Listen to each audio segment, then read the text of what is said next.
Olá, sejam bem-vindas e bem-vindos ao Encruzilhadas, encontro promovido pelo Grupo de Estudos Culturas Populares, com o apoio do Programa de Pós-Graduação em Antropologia Social e Departamento de Antropologia da Universidade Federal do Rio Grande do Norte. Encruzilhadas pretende ser um espaço aberto para a exposição de ideias e pesquisas, para pensar e refletir sobre questões de culturas contemporâneas. Para esse terceiro e último encontro da série, nossa convidada é a professora Joana Bahia, da UERJ, Universidade do Estado do Rio de Janeiro, cuja fala tem o seguinte título: Iemanjá e o Bispo, controvérsias públicas entre católicos e religiosidades afro-brasileiras no espaço público carioca. Joana Bahia é professora da Universidade do Estado do Rio de Janeiro, UERJ, doutora em Antropologia Social pelo Museu Nacional da UFRJ, com estágio pós-doutoral na Universidade de Lisboa, Portugal. Suas pesquisas contemplam as temáticas da antropologia da religião, transnacionalização das religiões afro-brasileiras, Umbanda, Candomblé e estudos migratórios. Professora Joana Bahia, seja muito bem-vinda. É um grande prazer sua presença em nossa programação, compartilhando conosco suas pesquisas e reflexões. Nossos agradecimentos. Eu agradeço o convite, estou muito feliz. Enfim, é muito bom falar de coisas que nos aproximam, né? Das religiosidades que a gente estuda, e eu agradeço muitíssimo o convite, muito feliz de estar aqui. E, bom, eu vou começar a falar, então. Eu queria lembrar que eu assisti, já ouvi você falando sobre, né, num evento, né, num curso que nós estávamos juntos lá, e eu vi essa sua apresentação, né, essa exposição da sua pesquisa. Eu fiquei impressionado com a riqueza de dados, né, das reflexões, das análises que você faz, né, dos conflitos que permeiam todo esse universo, né, carioca, né, em relação, né, toda essa, não só a festa de Iemanjá, mas da religiosidade mesmo do universo das religiões afro-brasileiras.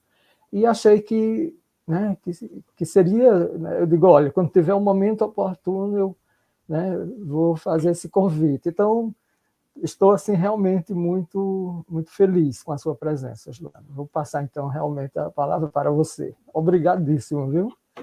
Obrigada, Luiz. Bom, a pesquisa ela tem uma ideia de pensar de que maneira as religiões afro-brasileiras ocupam o espaço da cidade. E a minha primeira preocupação era ver de que forma Iemanjá se tornou um fenômeno na cidade, né? Em que momento que ela aparece com força. E é muito difícil mapear isso, porque eu fiz uma pesquisa pelos jornais, né? E a partir do momento que eu fiz entrevista com várias lideranças da Umbanda e do Candomblé, eu percebi que havia uma preocupação grande em falar do período da década de 70 como um período de grande expressão pública, né, de Iemanjá na cidade. Só que quando eu comecei a ir para os jornais, né, para jornais cariocas e para a hemeroteca, eu vi que Iemanjá aparece no Rio de Janeiro desde o século XIX. Né? Na virada do século, você tem várias descrições falando de lugares de mar, de água, de praia, em que você vai ter um pouco a presença, né, de Iemanjá na cidade. Né? Então, eu vou passar aqui rapidinho o... Você pode colocar o slide para mim? Isso, vou passar, tá?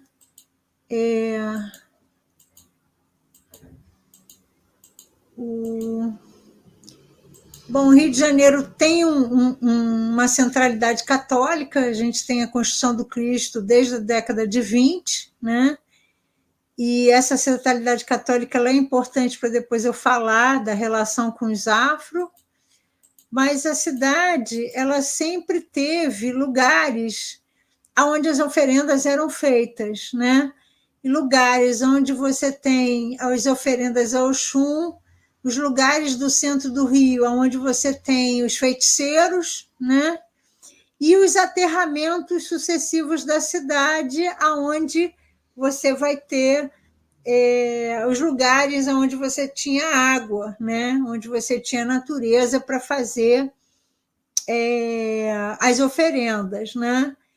A festa, ela na verdade, ela ganha corpo popular no Rio de Janeiro, explode em termos de manifestação pública, de ter oferendas em Iemanjá em toda a cidade, nas barcas, nas praias cariocas da Zona Sul, em outras praias que não sejam da Zona Sul, nos anos 50.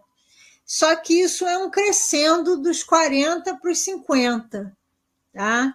E é um período muito interessante, porque é um período de muita efervescência religiosa, e essa efervescência religiosa ela vai tomar vários lugares da cidade, né? Vai ter uma ocupação desses lugares da cidade, e a gente vai ter comemorações, né, de Iemanjá em vários períodos do calendário, não apenas o final do ano, 31 de dezembro, mas 15 de agosto e também os eventos de fevereiro. Tá? Mas o mais popular, o que ganha força popular e que tem uma ocupação muito grande é o evento da virada do ano, né? Ele tem uma ocupação popular enorme. Essa ocupação popular ela ganha as praias do Rio de Janeiro, né? As famosas praias de Copacabana, Ipanema, mas antes ela já está pelas barcas e por outros lugares do Rio de Janeiro, não necessariamente a Zona Sul.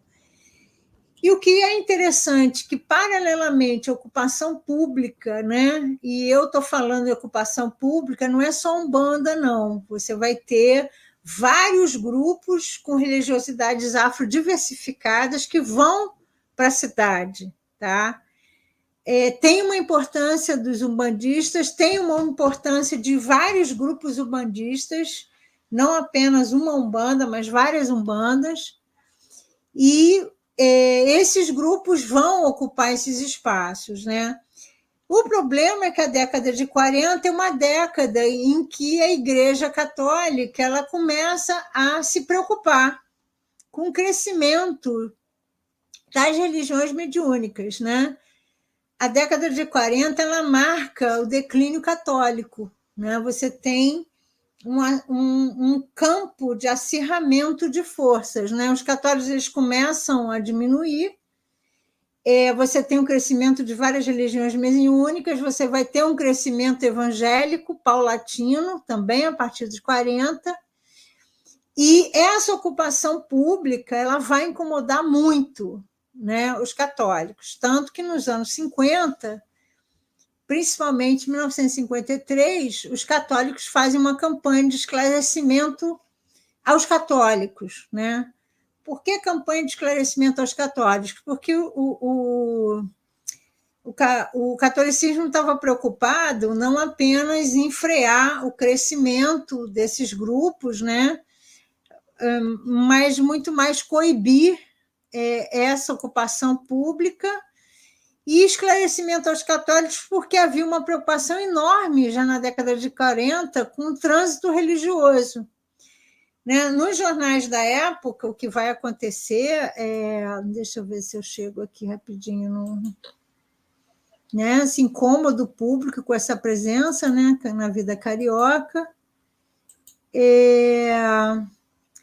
Como eu falei, né? Entre 40 e 59, muitos jornais vão noticiar esse aumento, né? Além do aumento público, né? O que vem, os objetos, né? Pentes, bonecos, vários objetos, perfumes, bilhetes, toda aquela materialidade religiosa, ela vai estar na cena pública, né? Então, as calçadas cheias de gente, janelas cheias, tudo se movimentando. Mas o movimento que mais incomodava na época era a saída das igrejas, né? Das missas em dezembro, principalmente na virada do ano, e os católicos que saíam das missas iam para as praias, né? Então havia uma preocupação grande desse trânsito religioso, né? Então esse esclarecimento aos católicos é exatamente chamando a atenção deles que as religiosidades mediúnicas, elas são superstições, né? Elas não são coisas para serem cultuadas, né? Então você tinha aí, principalmente quando o aumento desse movimento é maior, 50, 57 até e vai adiante, tinham praticamente grupos que organizavam a virada do ano, né?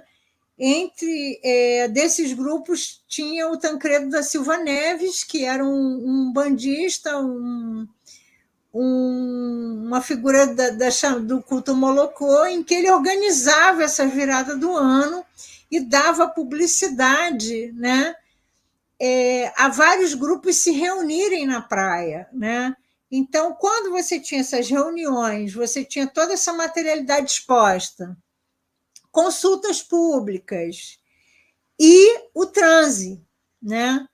Outra questão que era, além dessa materialidade, né, flores, papéis, as pessoas saindo das suas casas, indo para a rua, as pessoas indo de diferentes classes sociais, diferentes grupos, né? Isso também incomodava não só os católicos, mas a ocupação que eles vão fazer na imprensa carioca, na imprensa católica e a reação dos umbandistas a esse incômodo, né?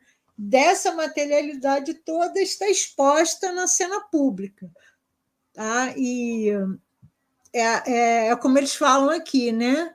É um cronista chamado Laban, que ele é um artista, ele era um bandista, e ele tem os relatos muito interessantes sobre a festa de Iemanjá.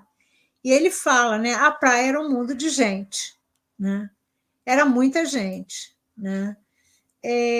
Essa popularização da praia, ela vem de outras manifestações que aconteciam na cidade, principalmente na Igreja da Glória, nas praias de Santa Luzia e em várias celebrações que aconteciam em festas, em várias festas da cidade, em que esses grupos começam a se encontrar também na praia, tá?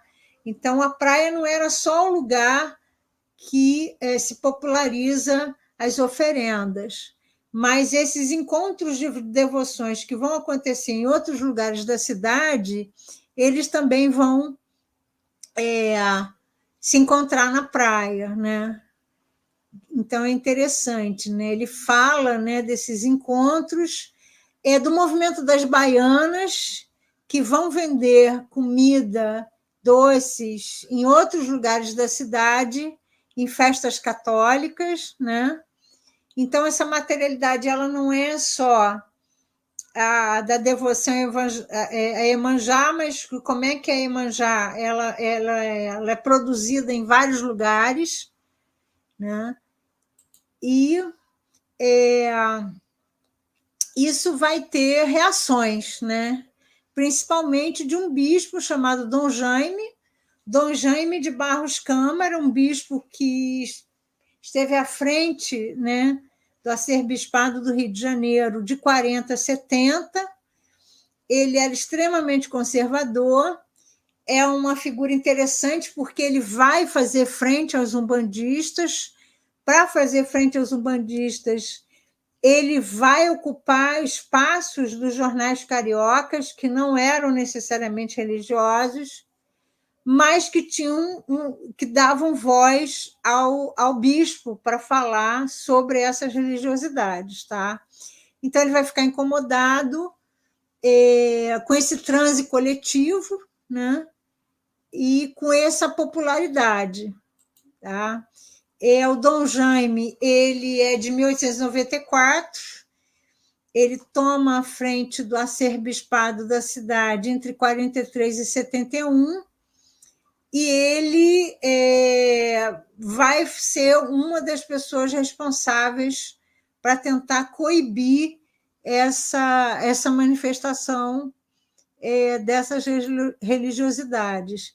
O bispo, ele também vai ocupar a rádio.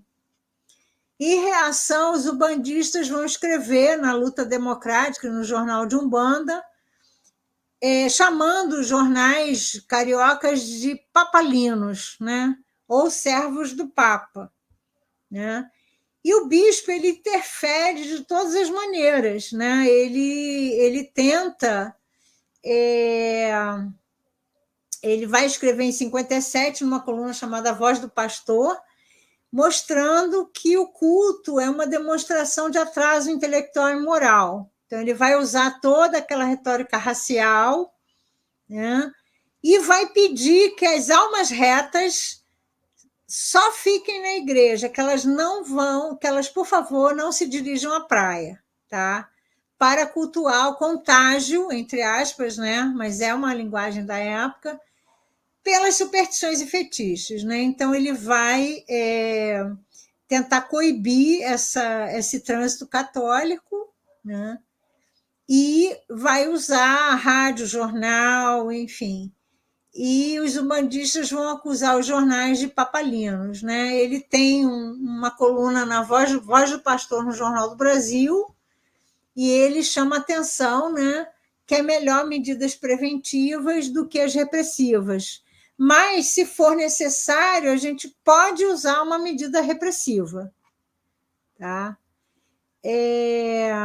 E ele apela, né, em várias matérias, defendendo um certo catolicismo sem ter relação com esses trânsitos ou esses outros grupos transitando em outras religiões, ou os católicos transitando em outras religiões. Então, isso vai ser uma preocupação muito grande. Tá? Ele vai publicar muito e vai ter reações, principalmente dos umbandistas.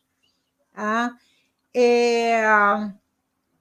Críticas aos determinismos, muito uso do determinismo racial, muita a preocupação de tentar coibir essas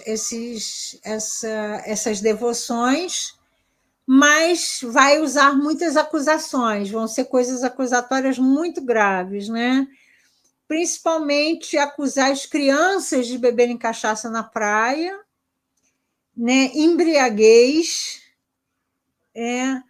a ideia do aparelho, né? Do uso do corpo para o transe, do transe, dos espíritos na praia, toda essa linguagem, ela vai ser apropriada pelo bispo no jornal e vai também reclamar, né, desse trânsito de classes. Né? Então, a preocupação do bispo não era os católicos indo para a praia, ver o que os outros estavam fazendo, homenagear Iemanjá, mas era também eles entrarem em transe. Né?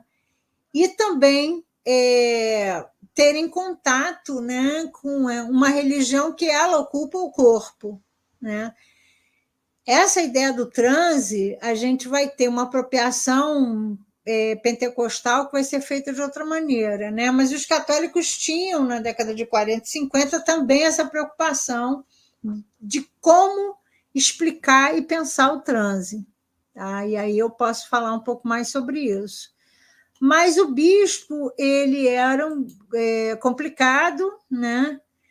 E haviam respostas, uma popularização muito grande. Você vai ver Iemanjá em todos os jornais, ela aparece não só no jornal de Umbanda, mas também nos jornais cariocas, né? Não religiosos, e eram marcadamente explícitos calendários, as festas feitas na praia, né? Isso vai ser cada vez mais ocupar os jornais, e isso vai incomodar cada vez mais o nosso bispo, né? O bispo Dom Jaime. Iemanjá aparece em vários momentos, falando dos calendários, noticiando, chamando a atenção dos eventos. Mas o que é interessante destacar é que em 1955 o conflito ele chega a um ápice, digamos assim, né? Na virada do ano de 54 para 1º de janeiro de 55, o bispo tenta dar um golpe em Iemanjá, né? E os umbandistas chamam do golpe do bispo, né?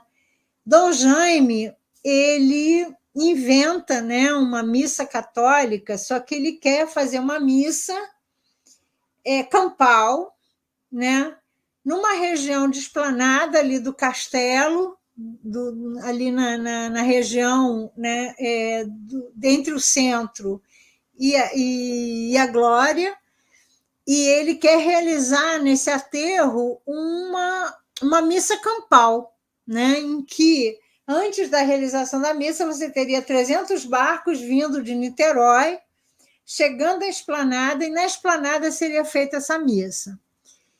E aí os umbandistas chamam do golpe do bispo, né?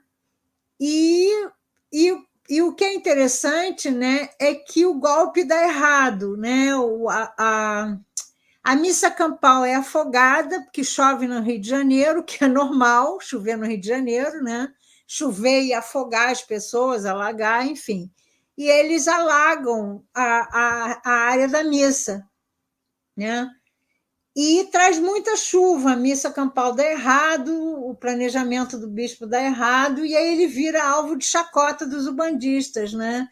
Que falam do desespero do bispo, desse golpe, né?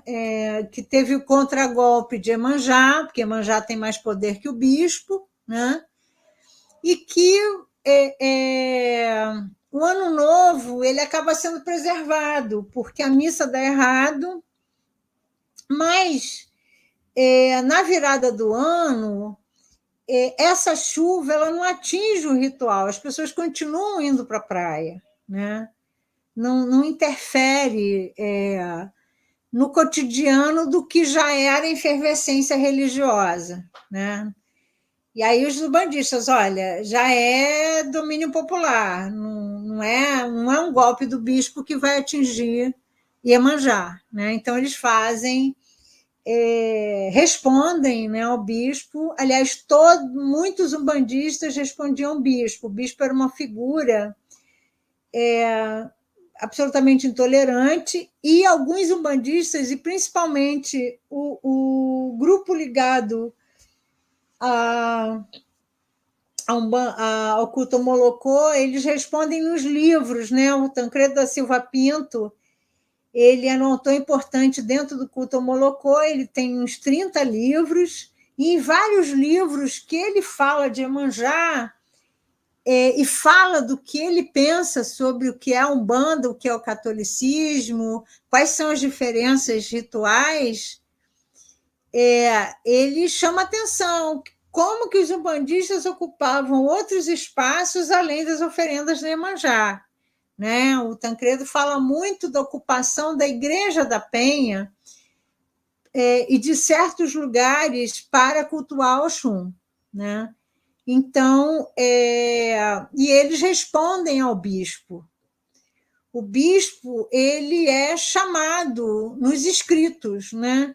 Nos jornais de Umbanda, na Luta Democrática, que é um jornal também importante, e nos livros do Tancredo Silva. Então, ele se refere ao bispo. Olha, seu bispo, olha, nós achamos isso, né? Nossa religião é assim, né? Então, nós somos tão antigos quanto o catolicismo, nós somos tão importantes quanto o catolicismo. É claro que isso vai mobilizar o campo católico, tá? E aí vai ter idas e vindas, respostas e tal. Então, o bispo era referido como uma figura desse cotidiano que os umbandistas tinham que enfrentar em relação ao universo católico. Tá? Eles se reuniam, eles pensavam em como reagir ao que eles chamavam na época de intransigência religiosa, né? Como reagir ao catolicismo, a essa campanha, como responder ao bispo, de que maneira a gente segue com essa ocupação pública, né? Porque ela já é dada, ela é e vai continuar sendo, né? O Milagre de Iemanjá é uma matéria que fala, há uma resposta ao bispo, né? Tem várias respostas ao bispo, principalmente depois do golpe do bispo, né? Que é na virada do ano, e Iemanjá continua lá sendo representada de milhões de maneiras ao longo das décadas, né? Muitas representações, muitas matérias de jornal, revista, imprensa, relações de Iemanjá com apropriações de feminino, então, enfim, Iemanjá é um objeto que dá muito pano para manga, né? Muita coisa para se estudar sobre ela. Essa ocupação pública ela é muito forte, ela é mais representada nos jornais, principalmente a Umbanda. Não significa que não houvesse candomblé circulando, candomblé sendo feito. Em vários jornais eu peguei matérias sobre as festas das Iabás em dezembro. Então, a referência em Iemanjá, ela entra para falar das histórias, ela entra para falar da festa das Iabás, ela entra para falar do mitológico, para relacionar os escritos dos antropólogos sobre Iemanjá, né? E como é que o Nina Rodrigues pensava em Iemanjá, como é que o Edson Carneiro pensava em Iemanjá, como é que os antropólogos, o Arthur Ramos, né? Tinha muitas coisas escritas sobre Iemanjá, e como é que esse uso, né, do pensamento brasileiro, principalmente dos antropólogos que estudam religião afro, eles vão circular essa imagem sobre Iemanjá. Então, Iemanjá não é só de domínio público umbandista. Os jornais vão circular muitas coisas sobre Iemanjá, tá? Na imagem da imprensa, muita coisa dos umbandistas, certamente, né? Haviam caravanas, organização de procissões, virada do ano, né? Alguns chamavam de xirê do ano novo, né? Então, essas apropriações elas são múltiplas e são muitas, tá? Mas havia claramente na imprensa carioca uma descrição muito grande da Umbanda, tá? Isso era bastante presente, tá? Isso são imagens de 60, 70. Era isso, né? O público se consultando, recebendo passes, espíritos na praia, essa materialidade na praia. É claro que dos anos 60 em diante a igreja vai ter uma outra reação, vai mudar a partir de meados de 50, 60, em relação a essa ocupação pública. Não vai haver a mesma reação. Você não vai ter exatamente uma campanha contra as religiões mediúnicas, mas a igreja vai responder fortalecendo uma intelectualidade católica, que vai querer escrever sobre o transe, vai querer estudar o que é o mediúnico, vai haver um fortalecimento, uma ideia incômoda de sincretismo, que ela nunca ela é velada, ela como eu diria, ela é um incômodo que vai ficar ali sendo digerido pela Igreja Católica, e esse incômodo ele vai continuar por muito, muito tempo, mas esse sincretismo ele é bastante complicado, tá? Então, essa presença católica ela vai mudar ao longo das décadas. O período que mais me chamou a atenção, que por vários motivos, né, foi exatamente o momento de crescimento, de explosão do fenômeno na cidade, que é de 40 em diante, e, ao mesmo tempo, uma cena de embate entre católicos e esses grupos. É um crescimento umbandista enorme, muitos autores falam da década de 70, mas década de 40 em diante os umbandistas estavam fazendo mil coisas, se expandindo muito, uma maneira muito incisiva, não apenas no Rio, mas fora do Rio de Janeiro, né? Isso é uma questão que precisa ser melhor estudada, né? Muita gente atribui o período de 70, aliás, foi a minha maior dificuldade de pesquisa, foi que, quando você conversa com o povo de Santo, era muita ideia da década de 70, 60, e a grandiosidade do fenômeno na cidade, para minha surpresa, foi anterior, né? Ela veio em outros períodos, e essa grandiosidade ela vai aparecer muito mais nos jornais, né? Então, eu mudei um pouco a abordagem da pesquisa a partir do momento que eu fui para os jornais. Aí eu vi esse crescimento, crescimento mesmo.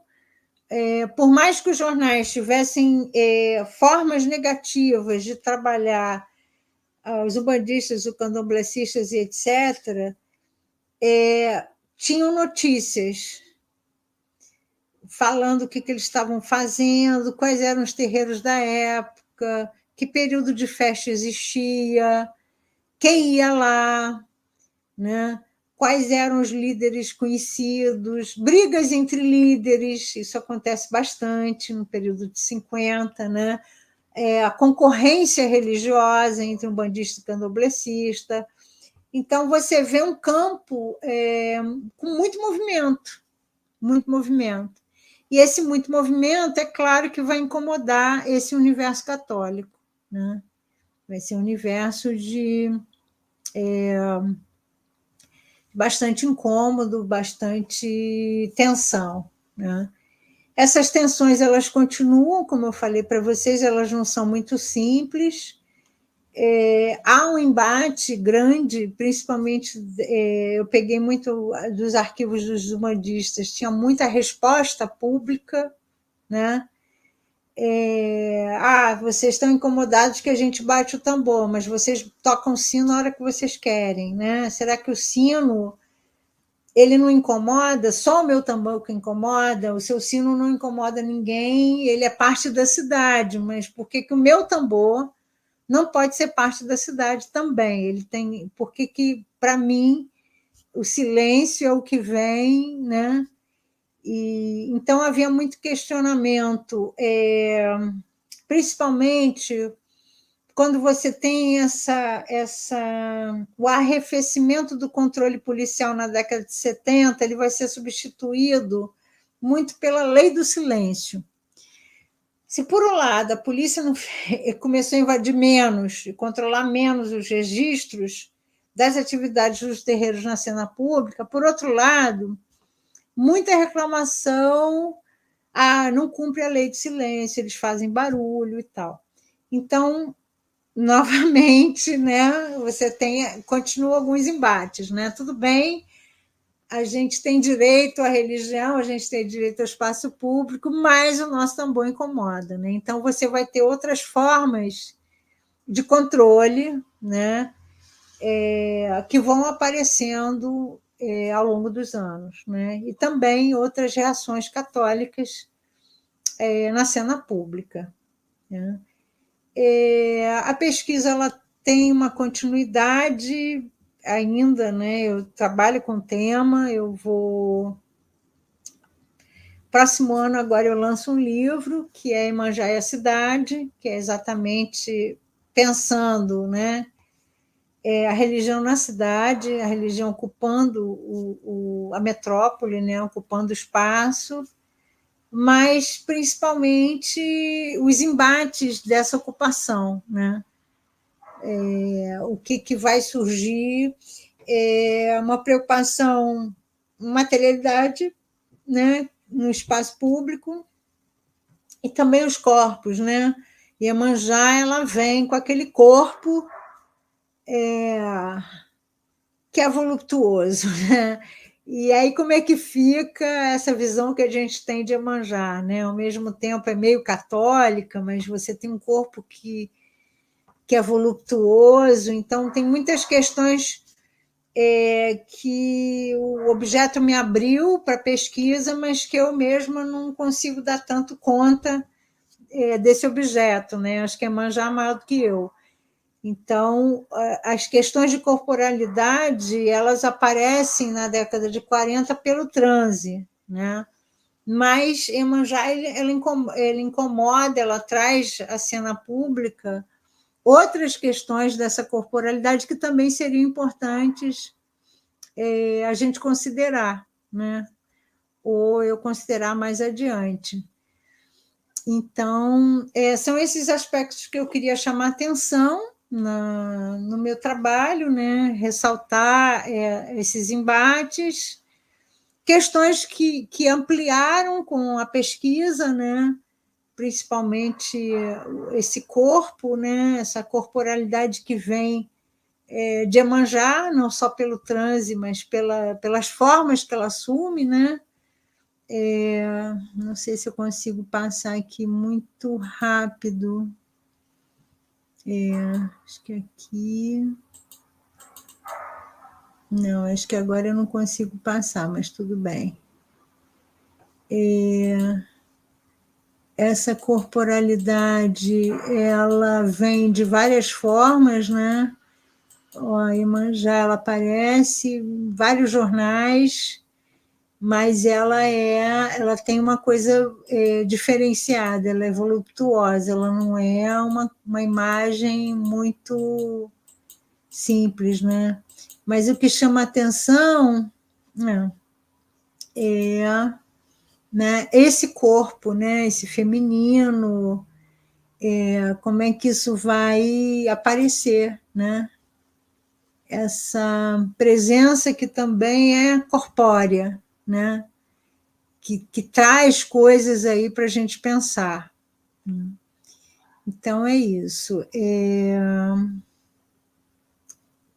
Eu queria parar o slide, não estou conseguindo, obrigada. Então, é isso. Essas são as questões que eu queria apresentar para vocês, principalmente da cena pública, principalmente desse período, desse corte de tempo, né, que é o período de crescimento, e outras questões que vieram ao cabo, né, dessa presença pública, né, que são muitas, e que o livro vai apresentar algumas questões, mas não a complexidade que eu acabei encontrando quando eu fui pesquisar todo esse material. Ok? Enfim, eu queria discutir um pouco mais as questões da pesquisa, mas também queria ver um pouco as reações de vocês ao trabalho, né? O que é essa...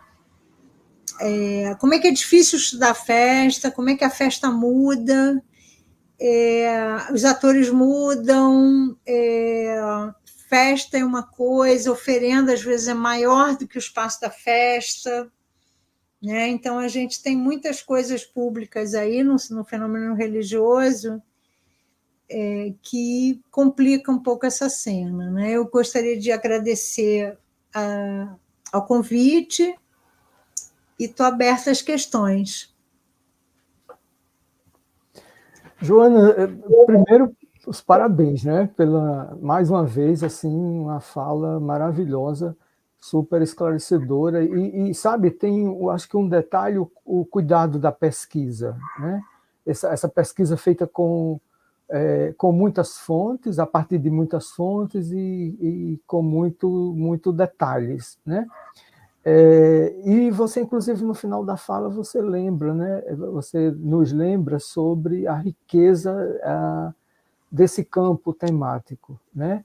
Quer dizer, você parece que a gente sabe que é assim mesmo, que quanto mais você mergulha no campo, mais você vai ao encontro de muitas questões, né, que às vezes o próprio pesquisador sozinho não vai, né, dar conta, ou em alguns momentos tem que optar, eu faço isso, eu faço aquilo, né, mergulho mais profundamente em X e não em Y, né, e dessa forma vai. Eu acho que isso é uma coisa que é bom destacar, né, essa riqueza que acho que às vezes nem é muito percebida, né, pensando em termos de campo de pesquisa. Mas eu acho também que eu gostaria de destacar, né, acho que tanto para estou pensando aqui bem nos meus orientandos mesmo, né, assim, que têm lido sobre o tema tal, e é nesse ponto que eu queria destacar em relação acho que você também traz um ponto que eu considero importantíssimo, que é esse ponto da fonte histórica, dos dados, dos documentos, né? Então, claro que a gente sabe que as religiões afro-brasileiras elas são religiões que que continuam, né, ou que, né, se mantêm e reproduzem todo o seu universo simbólico a partir de uma prática cotidiana, né? Mas a gente sabe também que não é só pela prática cotidiana, ela é fundamental, ela é importante, talvez não, ela é a mais primordial, né? Mas existem também os documentos, né? Existe a escrita, não é só, né, a oralidade, mas também a escrita. E eu acho que esse é um ponto que é preciso estar, né, lembrando, e você vai buscar essa escrita, né, na imprensa, né, nos depoimentos, nas falas, né, no livro nos livros dos acadêmicos e o livro também dos religiosos, né, como o caso do Tancredo de Omolocoque, né, que escrevia, né? Então, acho que essas são fontes assim, importantíssimas. E você mesma coloca assim, como essa leitura desse período, essa foi a sua grande surpresa, né? Dessa riqueza. Né? Então, parece que ela está lá bem em detalhes nesse universo documentado. Né? Eu gostaria também de destacar, né? E aí lembrando, como eu disse, né, principalmente para os meus orientandos e orientandas, né, para prestarem atenção, né, nessa outra fonte, né, que ela pode também ser lida, né, e a importância. Mas eu acho, Joana, que tem outro ponto assim, fundamental na sua fala, que é esse movimento, né, o movimento do mundo religioso, né, de um movimento que se faz também por enfrentamentos, esses enfrentamentos eles ganham formas diferentes, né? No caso da sua pesquisa, né, estaria aí entre né, as religiões afro-brasileiras. Eu achei interessante você, né, embora você tenha nos anos 50, 60, mesmo no Rio 40, a presença maciça dos umbandistas, né? Mas não vai ser só os umbandistas, como você disse. Então, esse universo é mais plural, né? São, como você coloca, as religiões afro-brasileiras. E, do outro lado, digamos assim, o segmento religioso hegemônico, dominante, né? Como né, no seu campo de pesquisa, o catolicismo. Né? Então, o que eu queria dizer assim, é que tem um movimento que é o movimento da ocupação das religiões, né, e dos seus representantes no espaço público. Eu acho que essa discussão do espaço público em relação às religiões afro-brasileiras ela é fundamental, né, porque ela é quase que é invisível, né, quase que invisível na história das religiões, né, afro-brasileiras, né? É como se esse movimento não tivesse acontecido. Claro que a gente sabe que historicamente as religiões se fecharam, né, por uma questão até mesmo de continuidade mesmo, né, e de proteção. Né, mas existiam as estratégias, né, de sair, né, de estabelecer relações, contatos, né, agenciamentos os mais diferentes possíveis. Né. E eu acho que também sua pesquisa ela é muito importante nesse sentido, de mostrar esses... Né, à medida que se dá essa ocupação no espaço público de diferentes formas, vai também acontecendo os enfrentamentos. Né? E aí talvez você pudesse, não sei se eu vou pedir muito, mas assim, se você puder, você podia trazer um pouco mais para o contemporâneo, né, também, como pensar esses enfrentamentos sem sair do seu campo de pesquisa, que é o Rio de Janeiro. Né? Como é que esse cenário de enfrentamento, né, porque você dá uma dica aí na sua fala, na apresentação, quando você diz, né, isso vai ganhando outros contornos. Né? Então, será que você poderia falar um pouquinho sobre esses enfrentamentos mais contemporâneos, né? Na medida em que a própria Igreja Católica vai perdendo esse campo hegemônico, né? E outros atores vão surgindo nesse cenário aí. Né?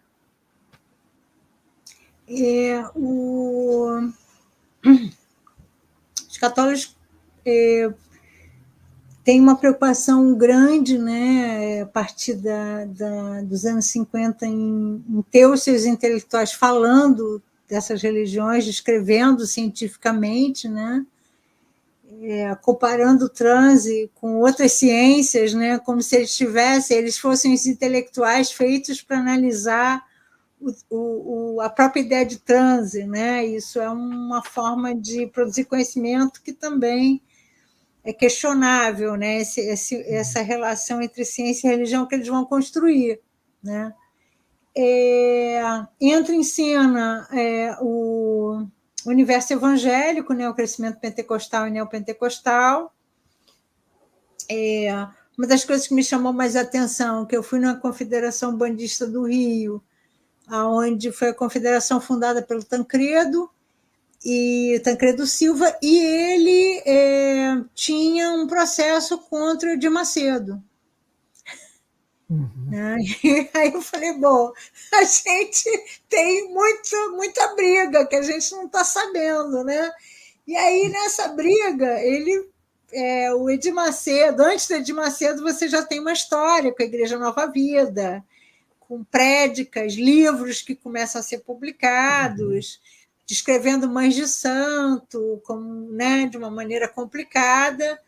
Tem o famoso livro do Edir Macedo, mas antes do Edir Macedo ser Edir Macedo, ele tinha uma revista chamada Plenitude, então tinha um processo dos umbandistas contra essa revista, chamada Plenitude, porque eles se apropriavam do que eles queriam sobre o Cosme Damião.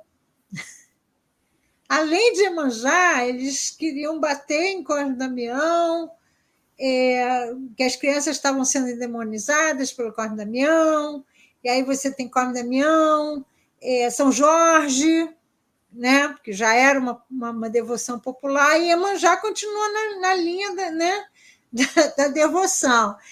Então, tem aí respostas, né, que eu não tive como acompanhar essa resposta da Umbanda, mas tinha um documento de um processo, né, pedindo ajuda, enfim, mobilizando pessoas, né, contrário às publicações da Plenitude. Né?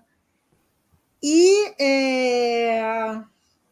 isso me chamou a atenção, né? Como é que você já tem reações também a outros grupos que vão surgir nesse campo aí, né? Não apenas os católicos.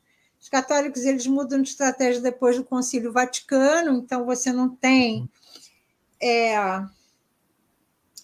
você tem uma ideia de que você é diferente e tal, a gente nunca vai ser igual, mas eu tolero você. o Concílio Vaticano, muitas pessoas discutem que o Concílio Vaticano foi uma abertura da Igreja e tal, mas isso também é questionado, né? Então, alguns autores analisam os documentos conciliares e mostram que a palavra sincretismo é um problema. Ela está lá como uma questão que incomoda o trânsito católico, né? Então, essa questão ela vai permanecer, ela precisa ser mais estudada, como é que ela vai ser desdobrada dentro do catolicismo. Não é aquele embate direto do bispo chegar lá e tirar o calendário dos ubandistas, né? Um outro tipo de embate, né? E depois, na cena mais recente, quando entra os grupos pentecostais e neopentecostais, vai ter outros embates, né? Embates principalmente no campo da imprensa.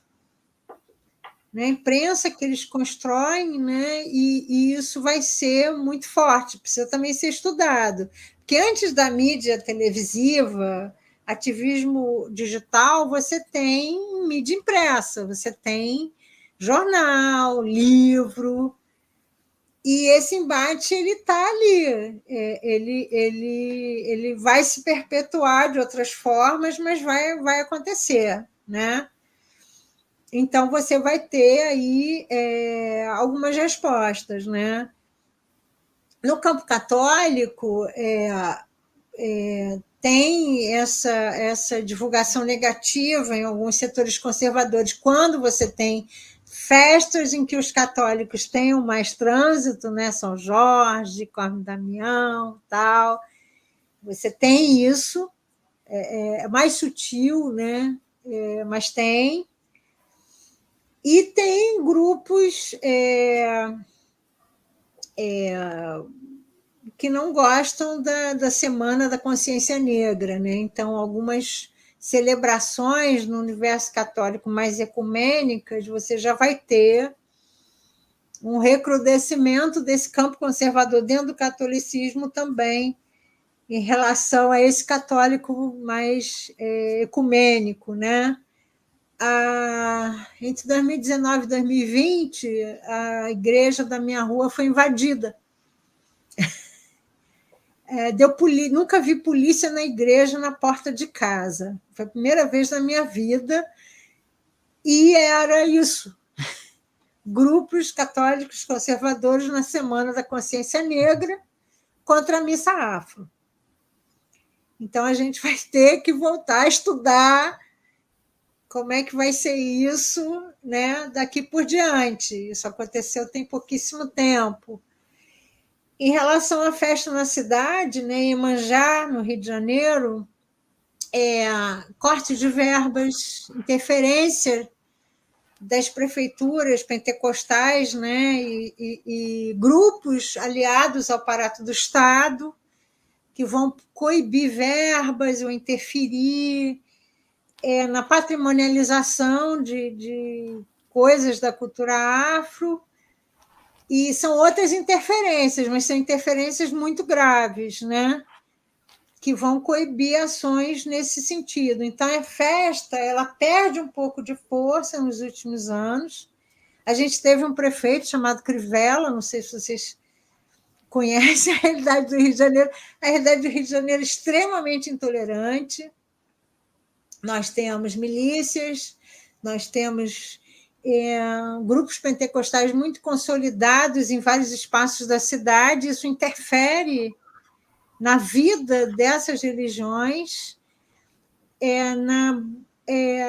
nos atos burocráticos ou do Estado que você precisa, né? Eu preciso recolher o lixo do terreiro, né? Aí você tem uma Colurbe, né, que é a companhia de lixo, que é extremamente evangélica, né? Então, são outras interferências, com outros formatos, né?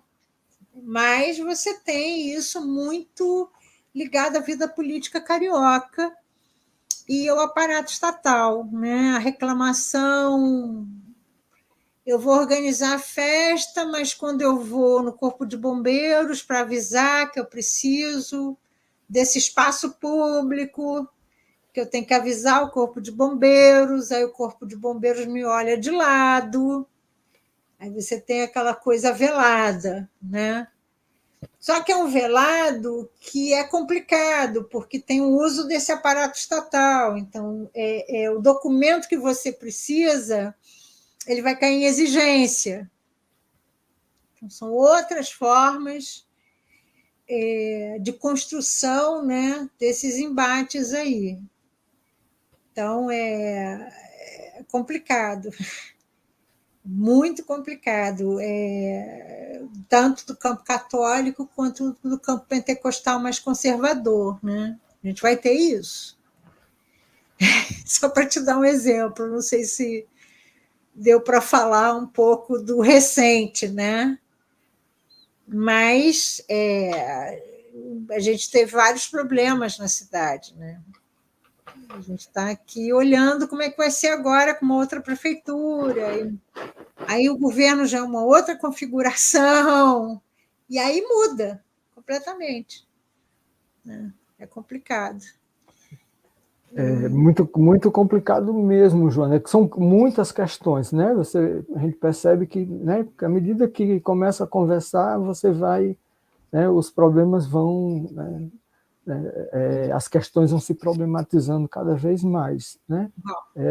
Claro que você, né, conseguiu, você fez esse, né, mostrou para nós essa visão bem, né, essa complexidade, né, que se apresenta no Rio de Janeiro. Eu acho, Joana, que esse, claro que esse exemplo que você está trazendo, ele é o da sua campo da pesquisa no Rio, tem a dimensão, né, dessa complexidade toda, né, dentro desse contexto, mas, de certa forma, né, a gente vai, na medida que você vai falando, a gente vai também lembrando dos outros campos que a gente conhece e vai perceber que isso não fica tão distante, né, de outras realidades, né? Claro que você pode ter dimensões diferentes, né? E aí eu queria lembrar, né, a partir da sua fala, né, essa dimensão do aparelhamento das instituições, né, do Estado, né, seja ele em qualquer nível, federal, estadual, municipal, né, como o perigo desse aparelhamento. Né, e eu acho que também é importante que o universo, né, religioso consiga perceber também, né, essa dimensão desse aparelhamento, né, consiga compreender, né, como isso ganha forma, né, no cotidiano dessa máquina ou dessas instituições, né, consequentemente, a interferência né, que esses atores vão ter, né, enquanto campo institucional, nas políticas públicas, por exemplo. Né? Isso tem o poder assim, de modificar algumas ações, né, da prática do cotidiano, né, pensando assim, se a gente for pensar a festa, né, ou não só a festa, mas a própria dimensão do universo religioso, né, das religiões afro-brasileiras, né, dessa dificuldade. A gente tem um caso recente de Salvador, né, da estátua, né, do monumento à Mãe Estela, né, que foi depredado. Né, então, acho que isso é uma coisa que se repete no Brasil. Né, aqui mesmo em Natal, a gente tem situações semelhantes com a estátua de Iemanjá na praia, né, que é alvo de vandalismo, né, muito constante. Né. Você tem as próprias casas de terreiro também que são alvo de vandalismo. Né. Então, aí a gente percebe essa dimensão toda da intolerância, né, e por outro lado, uma legislação que não consegue agir, né, dentro do que manda mesmo as normas legais da Constituição. Né? Então, acho que realmente é muito complicado todo esse campo. Né? As questões são muitas. Né? Seu trabalho é de uma riqueza enorme, viu, Joana? Eu eu não me canso de parabenizar, né? Então, e como vai levando a gente a refletir, a pensar questões, né? A vontade assim de imediatamente, né, cair no campo para pesquisar, né? Para pensar também essas questões. Escuta, eu acho que a gente não tem perguntas aqui né, de nossa participação, do público, né? Mas eu queria registrar que esse nosso encontro está sendo gravado, né? Ele fica disponível no YouTube, na plataforma, no canal, na plataforma do YouTube, no canal do PPGás UFRN. E ele pode ser acessado, né, posteriormente, e o que a gente espera realmente que ele seja acessado. Então, assim, né, reitero o que eu venho falando da importância do seu trabalho e agradeço né, a sua disponibilidade de compartilhar conosco nesse momento. E eu, então, posso passar para você as perguntas, né? Perdão. Né, se você quiser falar mais alguma coisa, você fica à vontade. Eu queria te dizer que Iemanjá é um dos monumentos mais destruídos em todo o Brasil. Infelizmente, são as notícias que eu recebo. Eu fico triste, mas é um dos símbolos muito fortes na sociedade brasileira, é uma devoção grande. Existe em vários lugares, vários estados, não tem o mesmo nome, não tem, às vezes, tem diferenças de nomes, datas, né? Representações de Iemanjá variam muito, mas a destruição, infelizmente, ela é no Brasil inteiro. Aqui, essa imagem dela, né, é muito complicada, né, muito destruída e tal. As pessoas me mandam as notícias, né? Apesar de não estar em um dos outros estados do país, as pessoas acabam me mandando o que acontece, né? Porque é um monumento muito forte, está presente em muitos lugares, né? É uma imagem de feminino também, de orixá muito forte, né? É bastante. Eu me interessei exatamente por isso, né? Eu acho que Iemanjá é incrível, incrível. Devoção muito impressionante. Joana, eu quero, assim, tem tanta coisa bacana aí na sua fala, né? Mas eu não posso ficar ali colocando para você falar que, né? Enfim, mas por exemplo, você lembrou um ponto que é o da corporeidade, né? Como é um campo rico também para ser refletido, pensado, né? E também a própria Iemanjá, esse símbolo, né? Eu acho que assim, não sei se eu posso realmente falar, mas assim, eu penso que é o símbolo que vai marcar mais externamente a presença da religião, né? Fora dos terreiros, né? Eles ganham o público, né? O espaço público, né? O símbolo, né? Essa representação de Iemanjá enquanto símbolo. Né? Muito, muito rico, né? E os atores, né? Assim, eu estava pensando também, Joana, assim, eu vou encerrar, né? Eu quero ficar conversando com você, mas a gente tem limites, né? Tudo bem. Mas olha, no contexto atual, porque aí lembrando assim, nos anos 40, 50, você tem essa presença dos umbandistas muito marcante, né? Mas no tempo mais contemporâneo, né, você também, hoje a gente tem a presença do candomblé, né, ganhando espaço público, um pouco o que é o candomblé, o que é a Umbanda, né, esse papel que a Umbanda pública fez, né, nos anos 40, 50.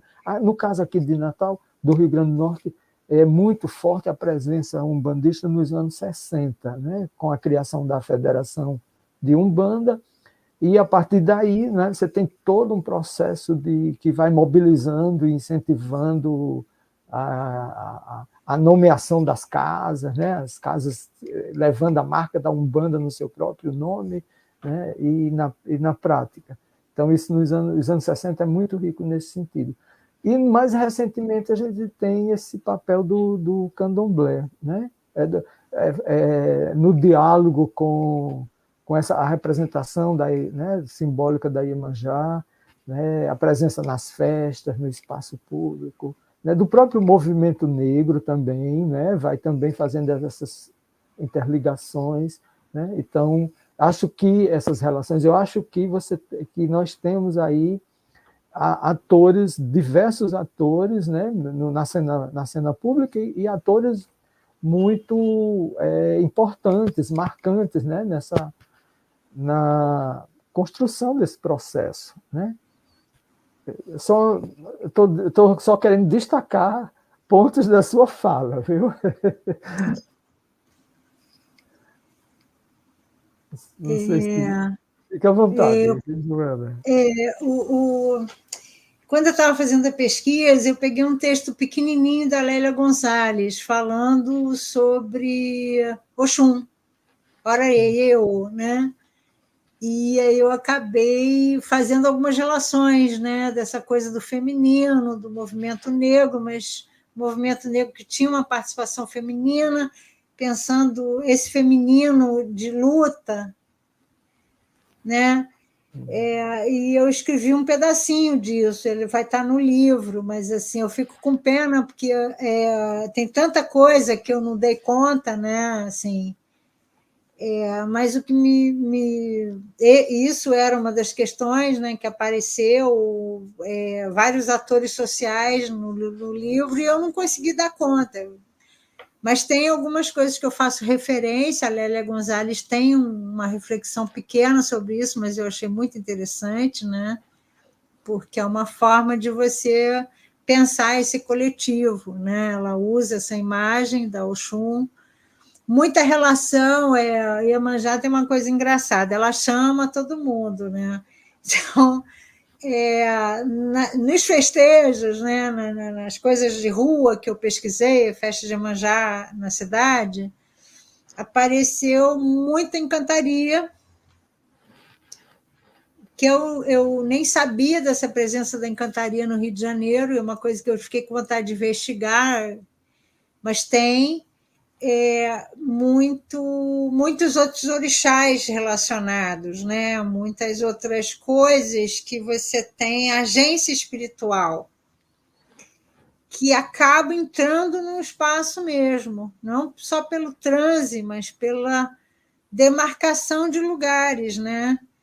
E isso apareceu muito na pesquisa, essa agência espiritual, né? Outros orixás, outros espíritos, grupos que não estavam no script, né? Apareceu muito um grupo de encantaria do Maranhão, que vai fazer encantaria em dezembro, e vai homenagear, enfim, e Iemanjá parece um objeto que é assim, é o canto da sereia.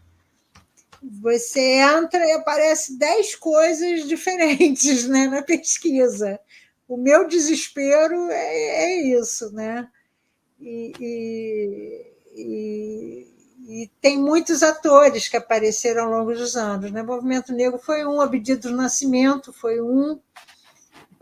Trabalhei com jornaizinhos do arquivo dele, né? Também aparece algumas coisas, né?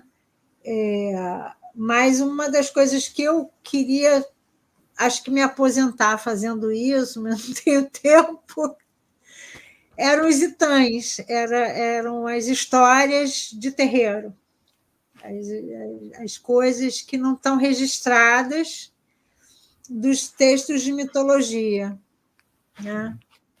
As impressões, né, sobre Iemanjá também, esse universo assim do feminino, que eu reconheço que é um canto de sereia isso, né? Que eu gostaria de ampliar, Agora, muitos atores sociais, é impressionante. Entrou um pouco de alguns atores do movimento negro, é porque eu não tive como expandir o livro, né? Por questões da práticas, né? Mesmo, mas você tem toda a razão. A época vai entrando outros atores, interferências, leituras, né? E tem algumas questões desse feminino, né?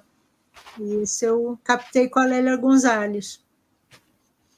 Tem um pedacinho que eu falo um pouco dela, né? Bem rápido no livro, e alguns acervos que eu acabei incorporando, né? Muda muito esses atores, as interferências, né? Mas é isso, é complexo. Joana, vamos ficar assim atentos, esperando o seu livro, viu? Tem que sair mesmo. Obrigada.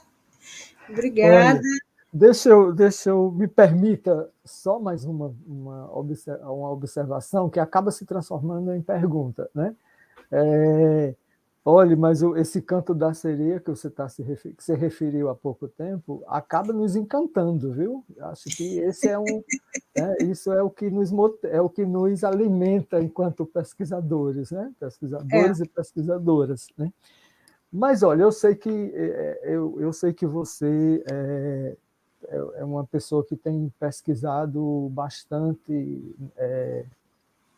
o campo das religiões afro-brasileiras em uma perspectiva, né, transnacional, da transnacionalização das religiões, né, afro-brasileiras, né? Eu sei que esse é tema para outro encontro, né? Tudo bem. Mas assim, é só uma curiosidade, assim, você nas suas pesquisas, né, com a transnacionalização das religiões afro-brasileiras, você tem visto ou tem acompanhado, né, essa realização da relação com Iemanjá, né, as festividades como a gente tem no Brasil, né? Porque a gente pode dizer que a festividade ela é em todo o território nacional, né? Vai ser mais intenso num canto ou no outro, mas Iemanjá está, né? Como todos os orixás, mas ela é essa representação, né, pública mesmo dos orixás, né, no Brasil, né? Mas aí, assim, como é que é essa coisa da festa para Iemanjá? Como é que é essa presença pública, ou não diria, talvez não é pública, mas assim, essa ênfase festiva a Iemanjá, celebração a Iemanjá? Deu para encontrar alguma coisa nesse sentido? Tem muitos países do mundo, eu adoraria poder fazer esse campo alargado, mas não tenho como. Mas tem um material de vários pesquisadores que eles fizeram uma análise sobre Iemanjá, é um livro chamado Dom da Ambiguidade. Eu acho incrível o nome, porque é Iemanjá na Argentina, Iemanjá no México, aí muda os nomes, as relações. Tem um material a ser trabalhado, existe, pessoas já pensaram nisso. Em Portugal tem uma relação forte com a ideia de navegação, né? Do mundo marítimo português, né? Então ela é pop, ela é tão pop quanto Nossa Senhora de Fátima. Nas lojas você vai encontrar Iemanjá também, né? Então tem uma coisa forte. Não sei se é a mesma imagem do Brasil, porque eu não me aprofundei, mas tem muita presença. É uma imagem que o comércio usa, né, nessa coisa muito próxima à Nossa Senhora, ela é uma imagem acolhedora, né? Então, muitas lojas têm Iemanjá ali, com essa imagem, mas também tem como assentamento, né? Eu fui numa loja que era a Casa de Xangô, em Lisboa, mas quem mandava na casa era Iemanjá. Ela estava na entrada da loja, tamanho natural, não era vendida, e ninguém tocava nela. Estava lá prosperando a casa, fazendo dinheiro render, as coisas acontecerem. Então, tem uma relação muito forte, é uma imagem muito positiva, muito aceita, mas eu não me aprofundei. Eu digo que existem essas devoções, mas eu não aprofundo muito essas relações. E na Alemanha Iemanjá é comemorada no inverno alemão, né? Em fevereiro, no Candomblé, mas é uma atividade dentro do terreiro, é muito frio, né? Mas é popular, porque as atividades de inverno lotam, enchem, as pessoas vão. Então, é um super movimento, né? Nesses grupos e tal, a parte pública é um pouco mais complicada, porque vai depender da legislação dos países, dessa coisa pública, né? Na Alemanha é muito complicado, mas em termos de devoção, está lá, né? As pessoas fazem a devoção do seu jeito, né? Isso eu presenciei no campo da Alemanha. Portugal tem uma popularidade, sim, tem uma figura ali que ela é interessante, ela é bem recebida, né? Então, é interessante. Né? Tem o imaginário da navegação, né? Iemanjá, ela está na água, né? Ela é o mundo, né? Joana, maravilha, Joana, maravilha. Foi tão bom ouvi-la falar, sabe, das suas pesquisas, né? Isso dá um ânimo grande, sabe, para a gente que está ali ouvindo. Mais uma vez, eu quero agradecer imensamente, né, por sua disponibilidade, né, por você ter aceito o nosso convite, né, para participar desse encontro. Assim, muito grato mesmo. Agora a gente vai encaminhar para o encerramento. Obrigada pelo convite. É um prazer falar desse trabalho, né? E eu estou à disposição. Muito obrigado, Joana. Eu quero ler aqui rapidamente um textozinho para a gente encerrar. E aí aqui a gente encerra nosso encontro. Né? Quero, né, reforçar os meus agradecimentos a você, né, a todas e todos né, que nos acompanharam aqui nesse encontro, nesse momento, como também agradecer as pessoas que posteriormente irão assistir, né, esse vídeo. Né? Muito grato a todas e a todos. Né? A festa de Iemanjá talvez seja uma das mais marcantes formas que historicamente vai se constituindo a presença das religiões afro-brasileiras no espaço público brasileiro, permeado por articulações, conflitos, questões, como em todos os processos sociais. No Rio Grande do Norte não será diferente. Documentos escritos e visuais mostram um tempo áureo de festa e outro mais recente em que seu principal símbolo, a estátua de Iemanjá, é constantemente depredada. Uma cultura desrespeitada. O babalorixá José Clementino, um dos fundadores da festa, não está mais aqui. Mãe Maria José das Quintas também se foi. Os velhos e velhas umbandistas que preenchiam a faixa de areia da Praia do Meio já não fazem tocar seus atabaques. Babá Chico de Xangô, um dos poucos que, nesses tempos de muitas questões, ainda teima em fazer a festa. Né? Ainda é possível ouvi-lo tocar o tambor, cantar seus pontos e saudar Iemanjá, né, nas noites de 31 de dezembro.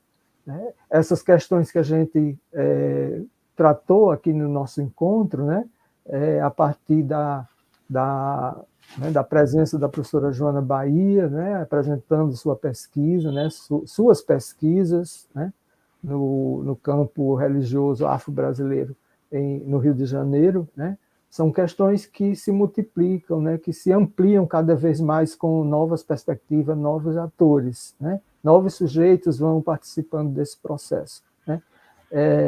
Essas encruzilhadas continuam, né, as questões continuam e as encruzilhadas também, né. Esperamos que possamos nos encontrar em outro momento e continuar com essas questões, refletindo sobre essas questões. Mais uma vez, muitíssimo obrigado à professora Joana Bahia, né, por sua presença. Boa noite a todas e a todos.